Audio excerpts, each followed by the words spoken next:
Hello, everybody. This is John Paval with Access Arts Live. That was the voice of, is the voice of Asmik Grigorian singing that fabulous piece by Puccini, O mio bambino caro, which you, even if you don't know opera, you may have heard it many times in your life. This woman does a wonderful job of singing it in the Paris National Opera's production of Puccini's The Triptych, which will be live streamed for your viewing pleasure on Friday, March 16th at 7 in the evening, European time. That will make it at 1 o'clock on the East Coast and at 10 in the morning on the West Coast. Oh, I just need to listen to another moment of it. I hope you can hear it clearly. I had to turn it down a bit.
Wow, what a great opera.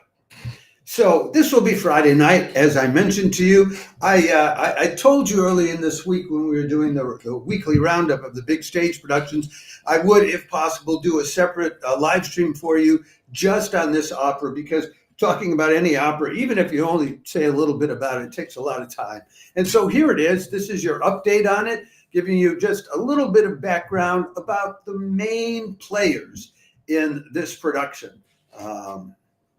Starting with the director, who, although he's a very well-known, very accomplished director, named Director of the Year in 2017 at the International Opera Awards, won the 2016 International Opera Award for Best New Production when he did Britain's Peter Grimes at the Vienna Theater, the Theater an der Wien.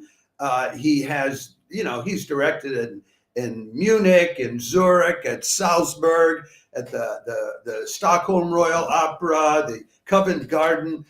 There's hardly any place where he hasn't directed except at the Paris National Opera. And this is this work by Puccini, which is called Il Trittico, which means the triptych. It's three shorter operas, and they're usually done in a certain order, and he's changed the orders. However, I'm not going to try to explain that to you, because every article I have looked at online trying to explain what he did, it just leaves it confused much. They tell you the order it's supposed to be in, and they say, well, he doesn't do that. He puts this in the beginning and that at the end, and you don't know what they're talking about. I swear I read 5 articles, and after them, I was more confused than when I started. So when we get to it, I will tell you one by one what stage, which of the 3 operas he did piece by piece. But the person that they're really talking about in this opera is the one that I let you hear there, Asmik Grigorian, who's a Lithuanian opera singer. And let me read you just a couple of sentences by Marie-Aude Roux in Le Monde, which is kind of a paper of record in Paris. And I'll give you the English translation, their translation of it. The casting was electrified by the presence of Asmik Grigorian. The orchestra pit was in a state of grace under Carlo Rizzi's baton, of course. and the meticulously crafted staging by Christophe Lois all contributed to the success of Puccini's astonishing trilogy, etc., etc., etc. So the high praise out of all the cast is going to Asmik. She's also, she was named Best Singer of the Year at the Austrian Musical Theater Awards in 2019. Opera Singer of the Year at the Opera 21 Association in 2022. At the Opus Classic Awards in 2023, Opera Singer of the Awards. So, everybody just keeps saying she's the best. She has 2 albums out, I think. One is called Dissonance, which is Rachmaninoff melodies. And then there's another one, very interesting, called Laws of Solitude, where she recorded Richard Strauss's Vier letzte Lieder, the 4 last songs, in the orchestral version and then in the piano accompaniment version. And apparently they come out somewhat differently in the 2. So I think it's interesting she chose to do that. She chose to do that. She's doing debut roles still in her career. She'll be debuting in the title role of Rusalka in Naples at the Teatro di San Carlo. Maybe she's already done that this year. I'm just seeing what she was debuting this year. And then at the Gran Teatro del Liceu in Barcelona, and in Munich at the Bayerische Staatsoper. So that was her big change for this year. So now she featured in all 3 of the pieces. So what I want to do is go through each of the pieces, and if you don't know about this opera, I will tell you just a little bit what the story is, and then I will tell you who's paired with her, or who's the other singer, who's the main in that particular one of the 3 operas. So the first piece they're doing, that I think is usually done last, it's very well known, it's Gianni Schicchi. And in that one is that beautiful song that I played for you at the beginning. Oh, mio bambino caro. Of course, since I'm a tenor, why am I singing it so low? Anyway, and this is about a noble in Florence, Italy, who has just died. And the family gets together for the reading of the will. And I think I have a picture that I from Gianni Schicchi from this production of it that I can show you separately. Yeah, it's in the group, but I think this is the picture they used to illustrate it. Okay. Anyway, and they run into a problem because he decided to leave all of his fortune to a monastery, which doesn't please any of the family. So Gianni Schicchi, after whom the piece is named, is one of the servants, and he gets together with the family members to come up with a scheme to write a new will, a fake will, so the fortune won't go to the monastery. But without telling you more, I can tell you most of the fortune doesn't end up going to the family members either. So it's a comedy, but hey, and it's got that fantastic, beautiful song in it. I think it's worthwhile tuning into it and paying the €14.90, which it costs to live stream that, to enjoy it live.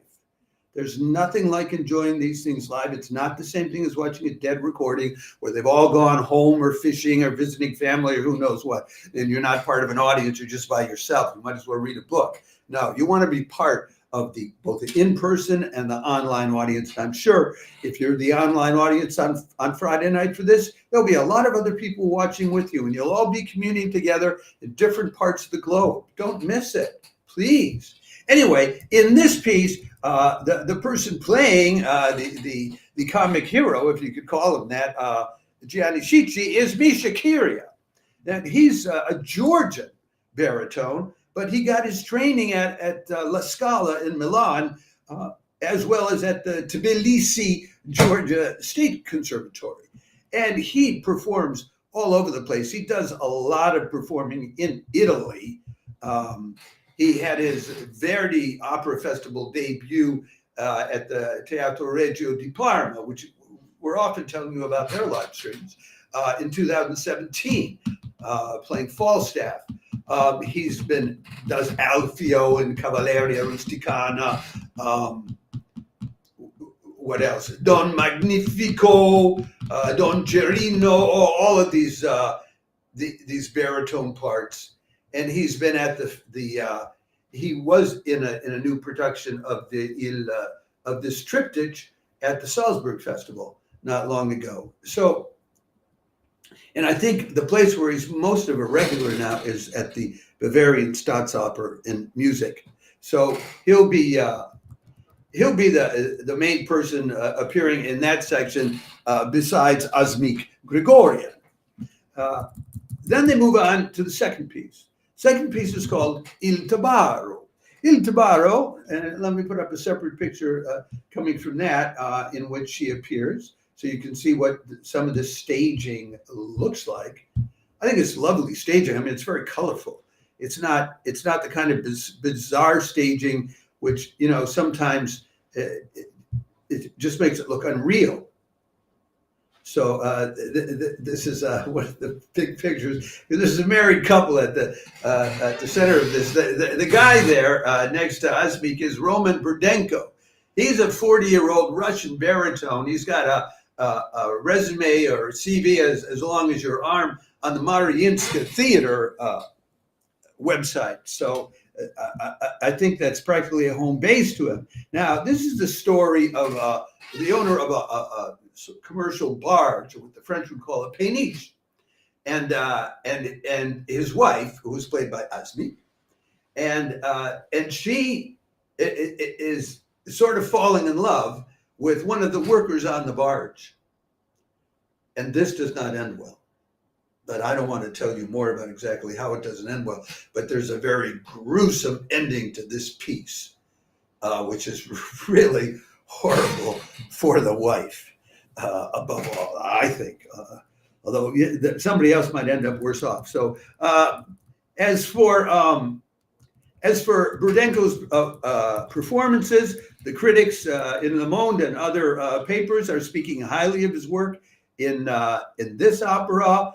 He's parts that he's used to playing are Escamillo in Carmen, Belcourt in L'Elisir d'Amore, the title role as a Russian in Eugene Onegin, of course, and other things like that. He has, but he sings all over the place.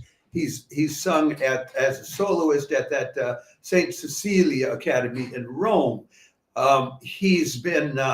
He's performed at the Seoul Cultural Center in South Korea, at the Opera in Lyon, at the Bangkok Cultural Center in Novosibirsk. This guy goes everywhere. So that's who you're going to be joining, along with the stellar Asmik Grigorian in the second piece. Now, bear this in mind. This guy, he's only about a decade away from the prize-winning stage of his career, back around 2011, 2012. So this is a singer, a baritone who is coming into the full part of his career. And so that should be good to enjoy. Then we have the third piece, which is an all-women's piece. So there is no baritone to be there across from Asmik in the third piece.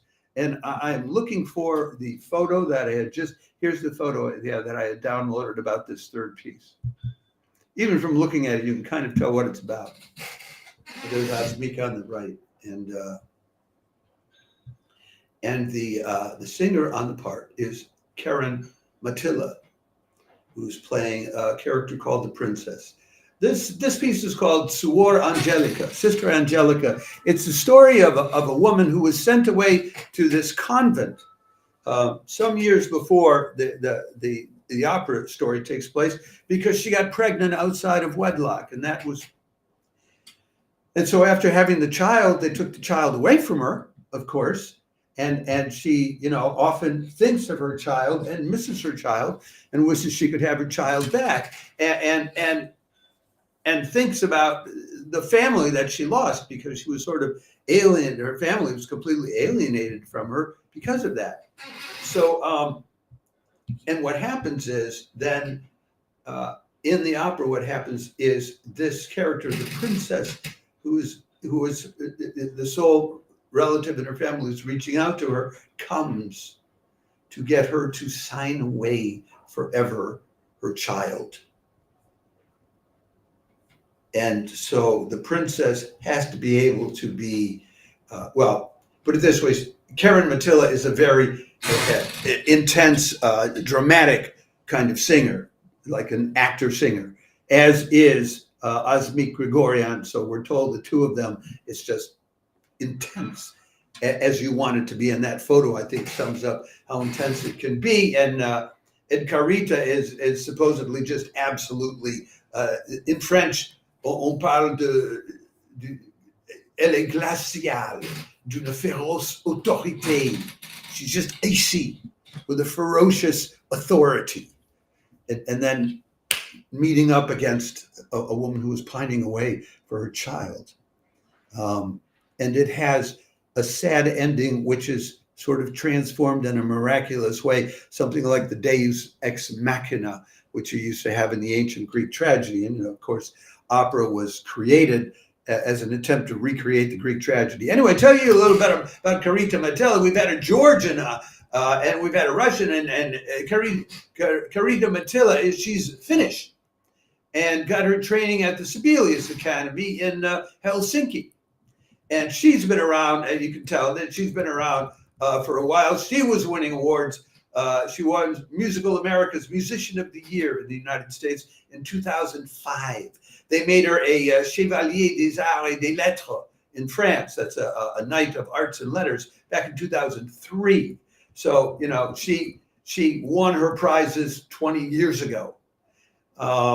She's performed at the Mets, at the Bavarian Opera, San Francisco, et cetera, et cetera. I could tell you a lot. At the Paris Opera House, she's played the role of Elsa von Brabant in Lohengrin. She's been Hannah Gloari in The Merry Widow. She's been Lisa in The Queen of Spades, played the title role of Salome. But these were all 20, 25 years ago. More recently, she played Herodias in Salome there in 2022. And she was in Rusalka in 2019, but she was playing the foreign princess. So she's at a different stage in her career, but she has the experience and the pipes and the dramatic intensity to go together with the stellar Asmik Grigorian. I just think this is going to be a great opera. And it's yours for 14 euros and 90 cents. That's what they charge at the Opéra National de Paris. I don't know if I'm going to go there in person or not. I'm in Paris this month, and I don't know if I will stand on the steps out front or attend, and then during the intermission, chat up some people in an improvised live stream, as I have done here in Paris at Steinstadt Church, organ recitals, and as I've done at the Royal Stockholm Philharmonic concerts when I'm in Stockholm, which is half the time. But I commend it to you, and I hope you enjoy it, and I hope I could only give you so much background about it and give you just a little bit about the stories. But if you don't know the operas, then I hope now you have a sense of what they are. You have a sense of what to expect. You know at least a little bit about the careers and the backgrounds and the qualities of the people that you're going to get a chance to enjoy live tomorrow if you just click and go. We give you the link.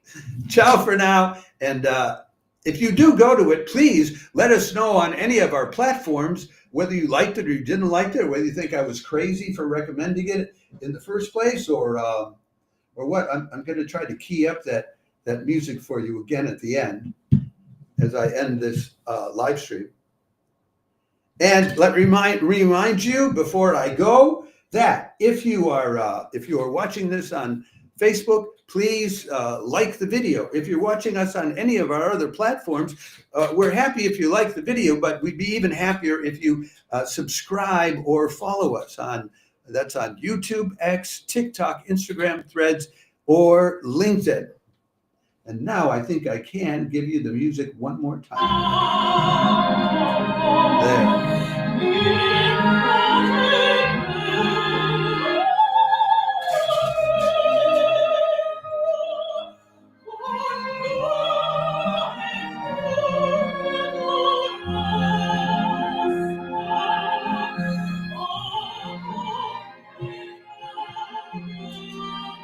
Well, if you want to hear the rest, you get You got to pay the $14.90 and go listen. This is Asmik Grigorian singing what she'll be singing for you live tomorrow evening.